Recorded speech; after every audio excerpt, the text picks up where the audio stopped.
voici ce que le tout premier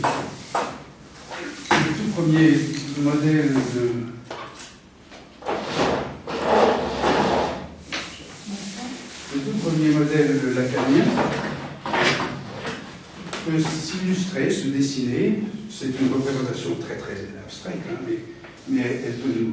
Voilà, ce sont deux circuits cybernétiques, des choses qui vont comme ci, comme dans ce sens-là, c'est-à-dire des 0, 1, 0, 0, 1, 1, 1. Donc, ces machines, si on peut dire, qui peuvent faire différents circuits comme ça, sont reliées entre elles par donc, des systèmes de logique, de cadence, de chiffrage de la chaîne numérique, de la chaîne binaire. Et à partir de là, Lacan va tenter d'introduire ce qu'il a appris de Clérambault et de sa médecine, de son époque. Et il va principalement se concentrer sur ces quatre points-là, si on peut dire. Bon, c'est une extrapolation très résumée que je vous fais, mais enfin, c'est même, je sais pas, 70 ans d'études de Lacan là-dessus, qu'on résume en 7 minutes. Mais sur ce schéma-là, il va faire sur cette relation qu'il pose entre, par exemple, deux systèmes de traduction, de symbolisation numérique, il va écrire un système à 4 termes qui est à peu près comme ça, qui correspond à ces 4 termes-là. Et qui va correspondre aussi à ces 4 termes que nous avons vus ici, et qui s'appelle le schéma L. Ces étudiants l'ont appelé Z, parce que c'était plus simple, ou X, mais enfin voilà, c'est le schéma L, Z ou X de Lacan, sur lequel il va introduire non seulement la pure symbolisation du numérique, mais il va ajouter ce qui se passe quand on matérialise cette symbolisation du numérique, c'est-à-dire le feedback, ce qu'on obtient, le feedback qu'on obtient quand on symbolise le numérique. Et ce feedback, c'est purement la cybernétique. Je ne sais pas si vous connaissez ce monsieur Weiner, qui est comme le Victor Hugo dans sa littérature. Il y a Weiner, il y a Freud, il y a des grands fondateurs comme ça, Durkheim en sociologie. Weiner étudie le feedback, et Lacan va examiner les principes de feedback, c'est-à-dire qu'à partir d'ici, lorsque un phénomène se passe comme ça, par exemple, d'énoncé et d'énonciation, cette espèce de doublure linguistique en deux niveaux, Lacan théorise le mouvement de feedback à partir de ces 4 parties initialisées par le B.A.B.A. de la cybernétique. Excusez-moi, les lettres que vous avez mis, oui. S, c'est quoi? Alors, celui-ci devrait être pareil, c'est le sujet. C'est le sujet de l'inconscient. Ici, c'est le stock sémantique. C'est soit l'inconscient, soit le grand autre, ce que Lacan appelle le grand autre. Et là, c'est la relation transitive d'un individu à l'autre, entre deux personnes, et ce qu'il appelle un grill imaginaire, puisque l'un et l'autre sont des images. Vous avez S et esprit, non pas sujet, voilà, ici S.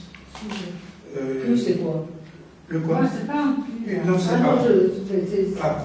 C'est pas clair, c'est pour ça que je... Oui, et justement, c'est un petit peu fait pour ça. Hein, parce que pour que ce soit pas clair pour que ce soit rapide. Que ce soit rapide. Oui, mais il faut que ce soit clair. Pour que l'on voit l'ensemble global. Parce que, en fait, et alors si vraiment vous voulez rentrer dans les détails, tous ces schémas deviennent dynamiques. Je ne sais pas si quelques-uns parmi vous, ou bien si tout le monde connaît par exemple ce que Lacan appelait les 4 discours, c'est-à-dire qu'en fait chacune de ces lettres, à partir du moment où on en pose une, vont se poser les autres, qui vont avoir des effets sur la première, et donc qui vont se mettre à circuler et vont faire des modèles dynamiques qu'on va appeler des algorithmes. Mais là, on est simplement au départ pour vous montrer, pour nous mettre en idée que comment procède Lacan par ses écrits et ou ses formalisations.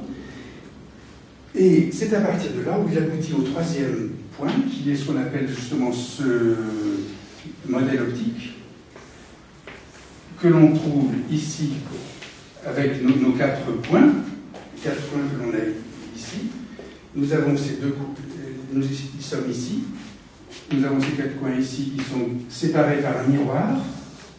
Et ces deux-là sont ceux-là, ce que l'on a vu. C'est pour ça que ça a été utile, si on peut dire, où on procède de cette manière, et que vous voyez maintenant de quoi il s'agit, si on peut dire.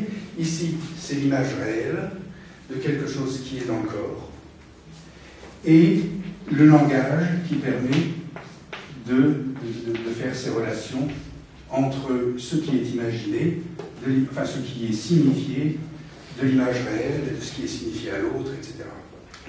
Donc on a sur quelque chose de très simple un système de formulation qui aboutit à représenter donc ce qu'on appelle une image réelle, l'image subvocale, cette chose que l'on a, cette hallucination que nous avons dans le cerveau, notre corps, c'est-à-dire la mémoire physique que nous avons, le langage et les différents rapports que nous avons avec les autres imaginaires, c'est-à-dire le psychisme.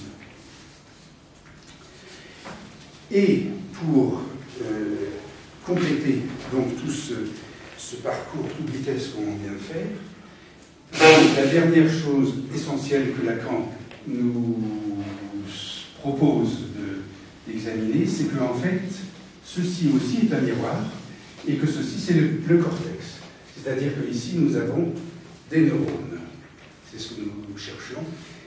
Donc, c'est à partir de ce moment-là que Lacan, dans sa succession de schémas, dans ce progrès démonstratif, c'est là qu'il place et qu'il introduit les neurones, la biologie. C'est là où il est psychanalyste freudien, si on peut dire, c'est-à-dire qu'il a amené la logique aux masses en mouvement, en pratique, en réalité.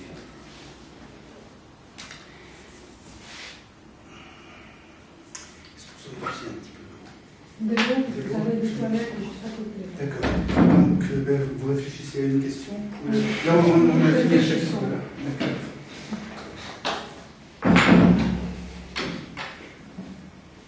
Florence, vous avez vu l'engin là? Ça fonctionne comment? Non. Juste. Bon, ça marche un peu quand même. Il y a une pièce. Prenez-la. Il faut la prendre. Ah ouais, en fait, elle est en bas, je parce que je comprends là parce que. Ça, c'est là, non, ceci dit, bon, Lacan. Le Lacan dont vous parlez, c'est, comme on n'avait pas de bibliographie, c'est quoi? C'est des écrits? Le Lacan dont vous parlez, c'est le Lacan des écrits? Tout ça. Tout ça, c'est des écrits. Tous les séminaires qu'il a fait à l'école normale. Tout ça sont des écrits, et simplement les 4 discours ne sont pas dans les écrits. Les 4 discours, c'est-à-dire vraiment l'algorithme, et puis ensuite quelques formules sont postérieures aux écrits. Ça, c'est dans les écrits, ce qu'on appelle le graphe du désir. Ouais. Le schéma L, c'est dans les écrits. Ça, c'est le début des écrits. Il part vraiment de là, et c'est à partir de là, du début des écrits, que... oui, c'est important de le dire. Sur cette base-là, Lacan est explicite, il estime et il annonce que ses recherches, sa pensée, est basée sur le fait que les machines pensent. C'est-à-dire que ce système cybernétique est ni plus ni moins de la pensée. Et il formule, ou il démarre sa psychanalyse sur cette croyance ou cette affirmation à la même époque où les informaticiens eux-mêmes, c'est-à-dire Turing principalement, le fondateur de l'informatique, concluait aussi, ou faisait une démonstration que l'on peut qualifier de scientifique, qui est contestable et contestée sans doute, mais comme quoi les ordinateurs pensaient. La question, c'est de savoir ce qu'on met derrière penser. Voilà, alors ça serait ça. Tout ça. Ça serait ça, et c'est pour ça que... C'est d'ailleurs les querelles qu'a eu Lacan avec les linguistes et les mathématiciens. Parce que moi, j'ai assisté au séminaire de Lacan, un certain d'entre eux, et en particulier au dernier, avec Barbu et compagnie, et c'était pas évident. Hein. C'est-à-dire que dès qu'un mathématicien posait des questions en termes de mathématiques, il y a tout un langage qui apparaît comme un métalangage qui n'est jamais très explicite. Parce que on dit langage, on dit pensée, on dit ceci et cela, mais comme ce sont des termes extraordinairement larges, tant qu'on ne les cible pas et on ne les définit pas strictement, il y a une confusion qui peut devenir, ce qui s'est passé d'ailleurs avec un certain lacanisme, une sorte de sectarisation dans lequel il y a la confusion totale. C'est-à-dire que on marche sur l'ambiguïté, quoi. Exactement. Oui, c'est ça. J'ai assisté à des... Enfin, on m'a forcé à assister, parce que bon, je sentais que c'était vraiment pas à point, à des séances de lacaniens, d'un groupe de lacaniens ici, dans ce quartier. Oui, l'école de Jacques-Alain Miller qui est tout près. Oui. Non, c'est encore un autre. Oui, d'accord. J'ai oublié le nom. Mais enfin, et on marchait sur les œufs.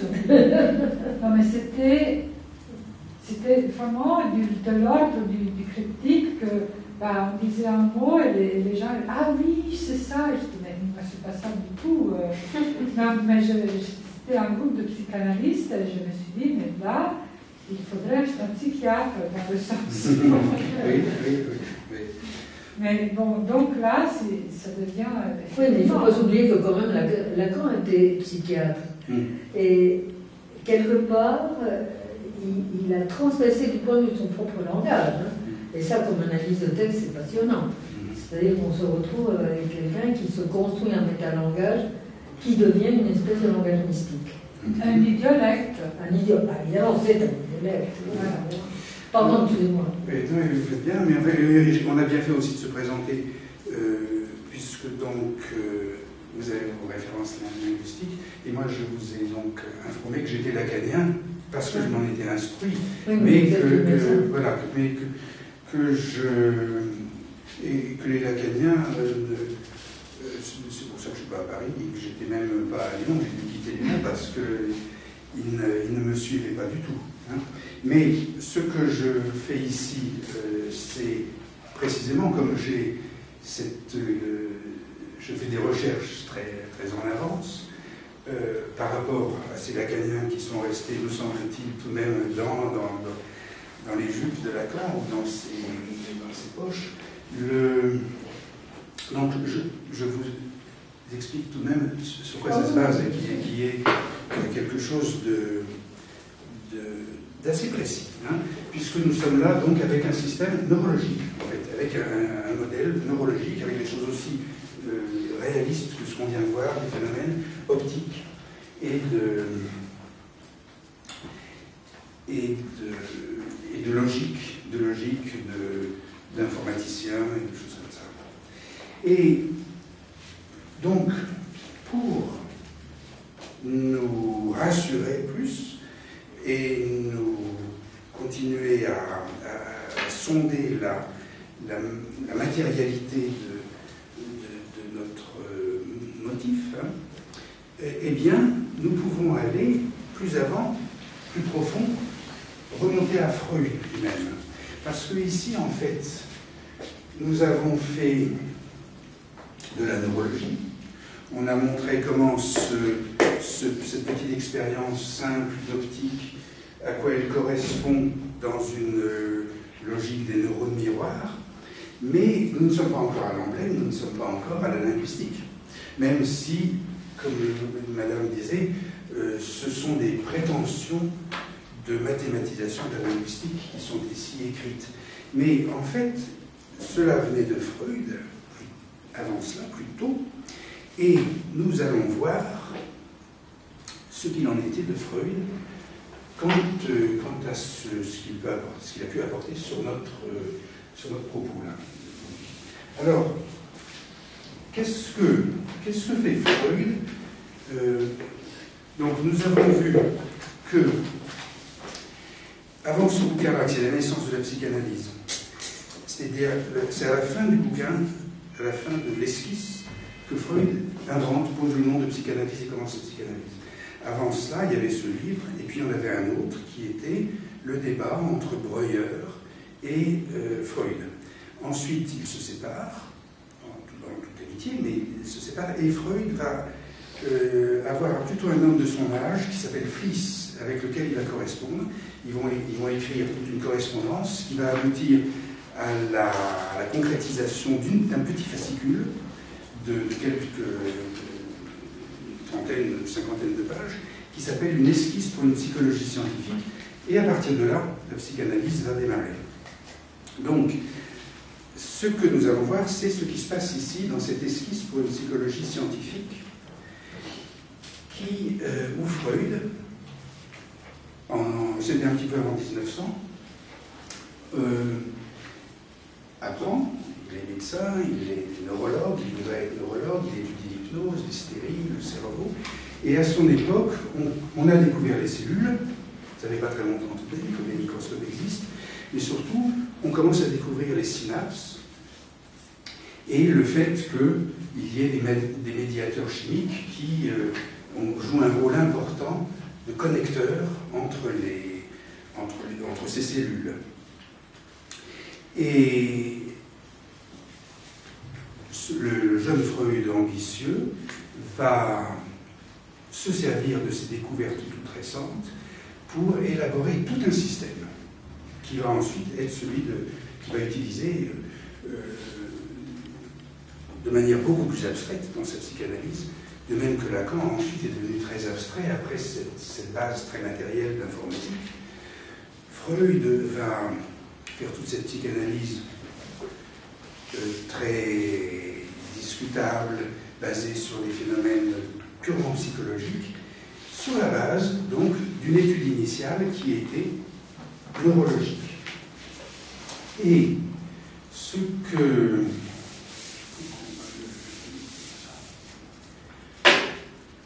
l'idée de base de Freud, c'est qu'il y a dans ces neurones un flux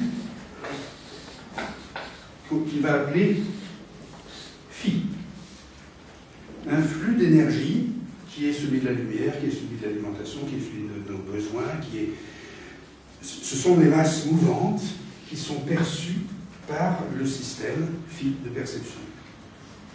Et les synapses vont permettre de mettre des coupures dans le flux phi, de les mettre en relation, ces deux courants, et mais d'isoler parmi toute cette quantité énergétique qu'il va appeler Q quantité, de quantité énergétique, d'isoler des valeurs discrètes dans les neurones, avec ici donc ces passages de synapses. Or, et là encore, donc, je vais aussi vite que tout à l'heure, parce que le texte est extrêmement embrouillé, extrêmement difficile et complexe, mais si ma lecture n'est pas mauvaise, on voit qu'en fait, Freud applique et décrit une neurologie qui est semblable au schéma de Saussure de l'époque. Ah bon? C'est-à-dire ce schéma de Saussure que l'on voit ici, qui est le signifiant signifié.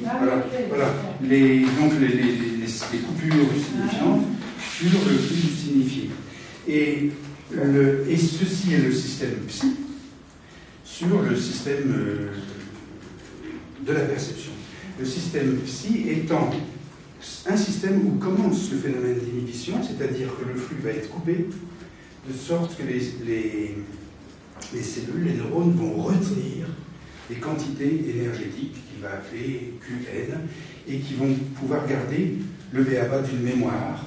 Et c'est quelque chose qui nous rappelle ou qui va correspondre 50 ans plus tard, donc à l'étude de la mémoire électronique des ordinateurs, avec les 0 et les 1. Donc en fait, le début de cette neurologie, enfin de cette psychologie scientifique, il l'appelle comme ça, freudienne,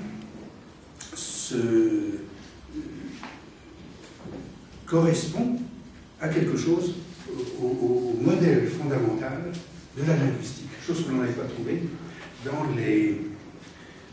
l'extrapolation lacanienne. Alors,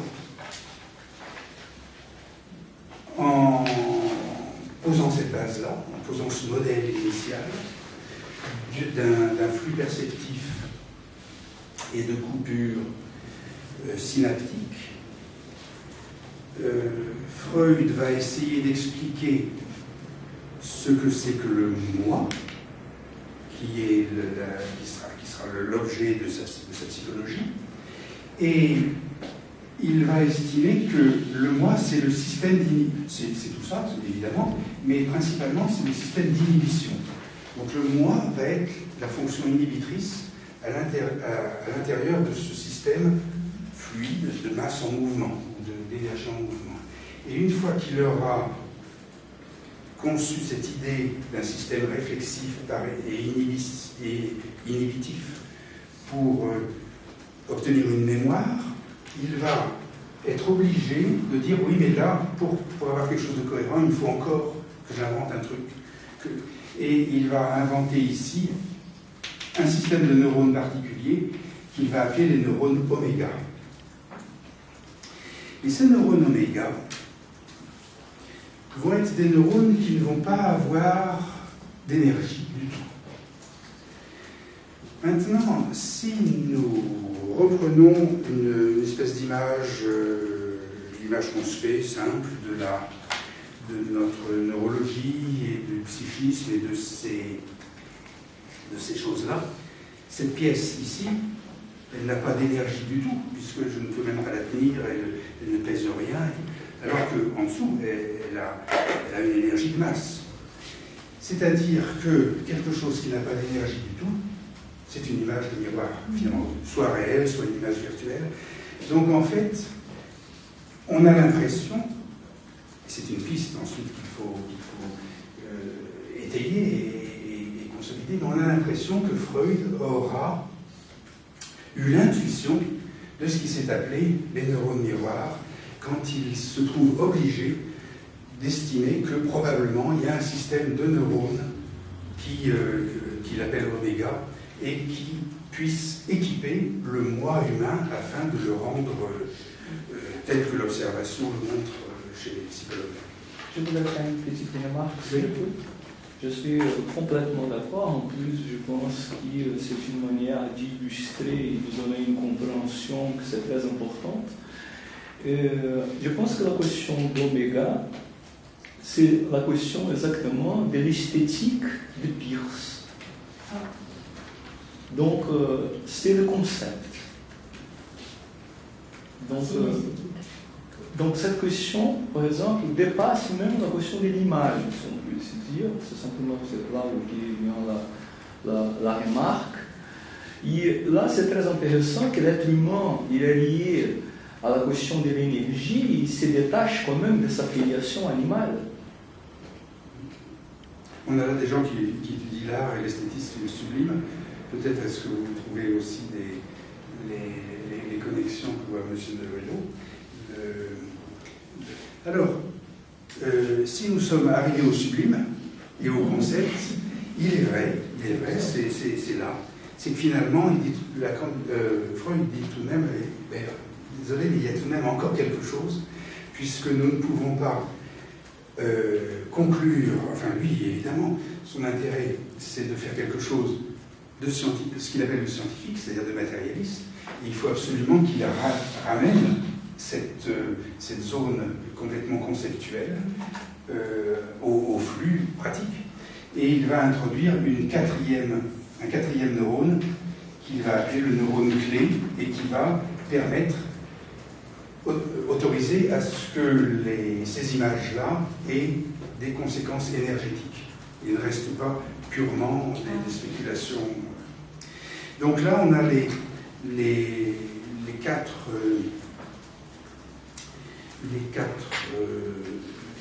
neurones qui permettent à Freud de créer et d'inventer un petit système neurologique sur la base duquel il va construire ensuite ces théories qu'on va appeler métapsychologiques, qui sont les théories de la psychanalyse. Mais je suis pas mal intéressée à ce neurone oméga, oui. qui n'a pas de masse, qui n'a pas d'énergie. Mm-hmm. Est-ce que, c'est bête ce que je veux dire, mais est-ce que ça se correspond à la production d'un imaginaire? Il est alors pour Freud, le neurone oméga est chargé des images, d'une part, et deuxièmement, c'est le neurone de la perception, et deuxièmement, de mémoire, d'images mnémoniques. D'accord. Donc le flux perceptif va s'identifier sur le neurone miroir, et en même temps, le neurone miroir va identifier les perceptions du corps, c'est-à-dire notre mémoire. C'est les études qu'il fait sur Da Vinci. Il utilise beaucoup de la Renaissance italienne pour faire ces études-là. Freud, oui. L'oméga, la question de la construction de la métapsychologie, oui, ça c'est une question très très importante.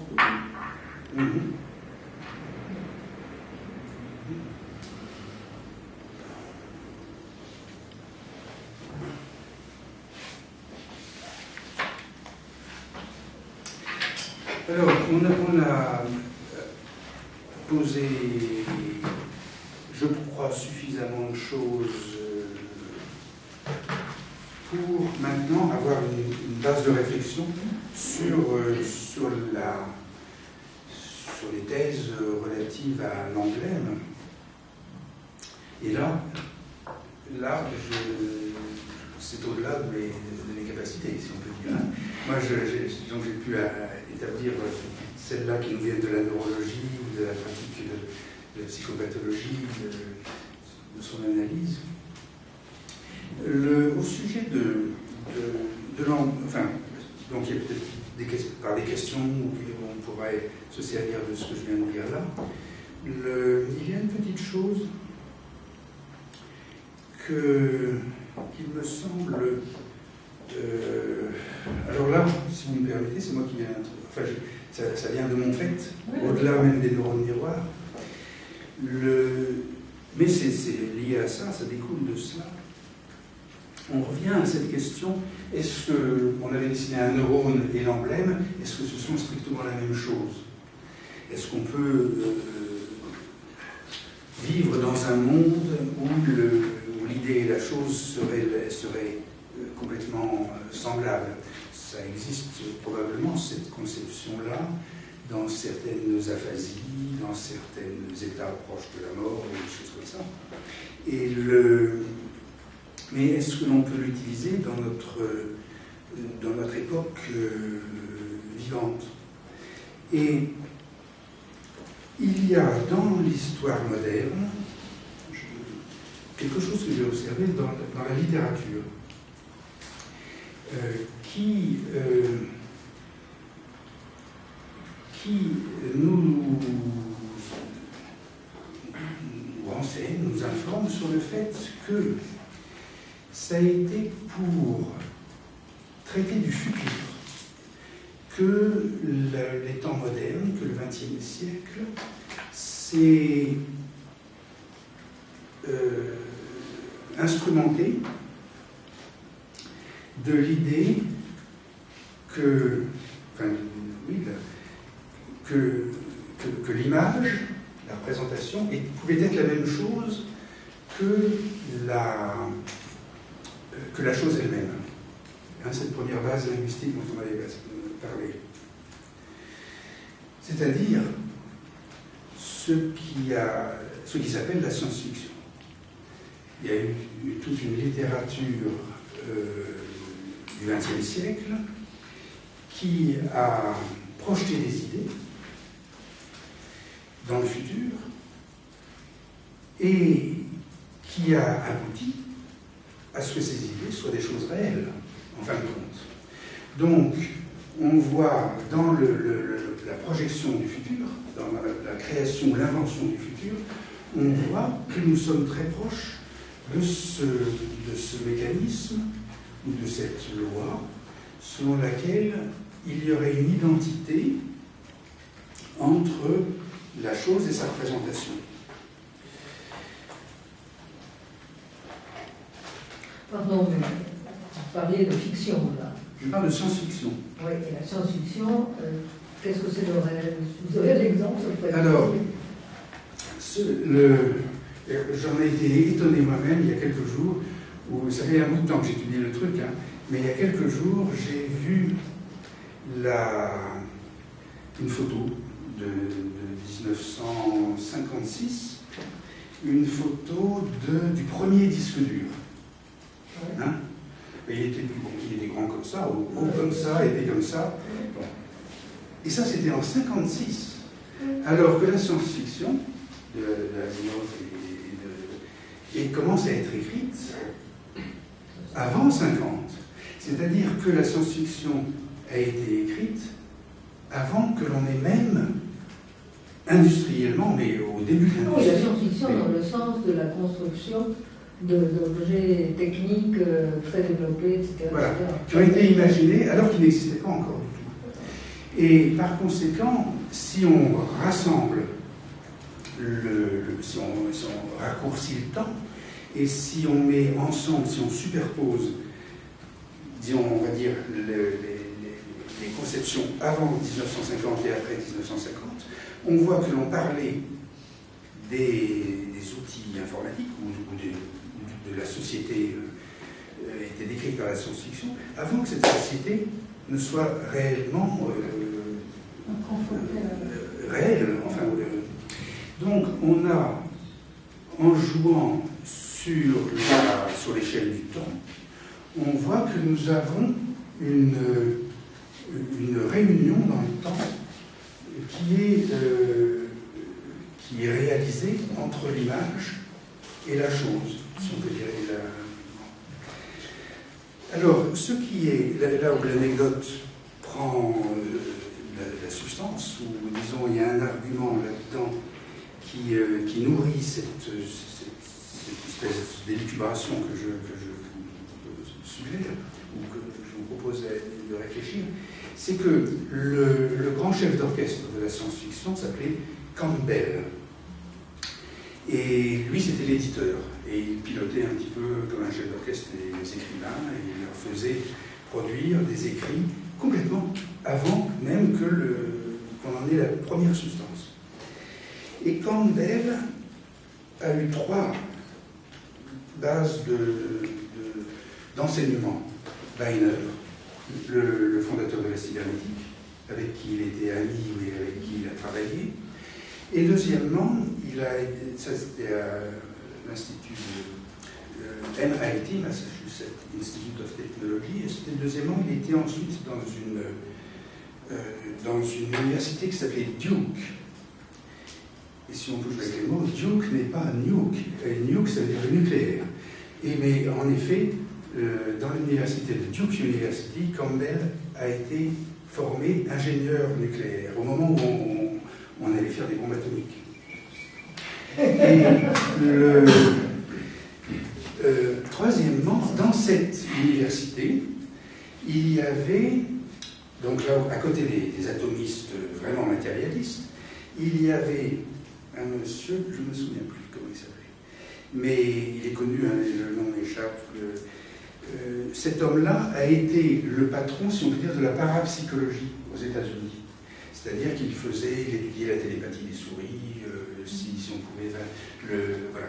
Et, troisièmement, Campbell a travaillé dans ce département-là. Donc, Campbell, le chef d'orchestre de la science-fiction, avait la cybernétique pour calculer les fonctions temporelles et les fonctions de feedback. Il avait l'hypermatérialisme de l'atome et il avait l'hyper-spéculation idéologique des parapsychologues qui étudiaient l'influence de la pensée sur la matière ou de la matérialisation des pensées. Et ça s'est si bien vu que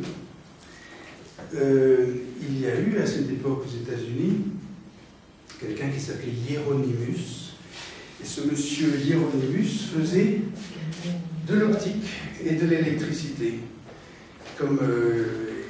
Et il appelait ça l'éloptique. Et l'optique, c'était une énergie qui n'était pas l'énergie de la libido, qui n'était pas l'énergie de l'orgone de Wilhelm Reich, c'était l'éloptique. Et pour Hieronymus, l'éloptique était une énergie qui emplissait toute chose, comme l'éther pour Descartes, quelque chose comme ça. Et il avait fait même, comme les savants, il avait fait une machine pour accumuler l'éloptique, comme Reich faisait une machine pour accumuler l'orgone ou la libido. Et Campbell l'a soutenu, donc Hieronymus était très content d'avoir ce grand éditeur pour le soutenir. Et ce que a fait Campbell, il a expliqué, il a soutenu Hieronymus en disant que finalement sa machine, elle fonctionnait aussi bien si on la dessinait.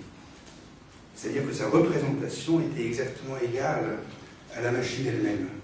Hieronymus, ça l'a complètement déçu, il s'est senti trahi, évidemment, puisque la personne qu'il soutenait était en train de dire que simplement les plans de la machine étaient déjà aussi efficaces que la machine.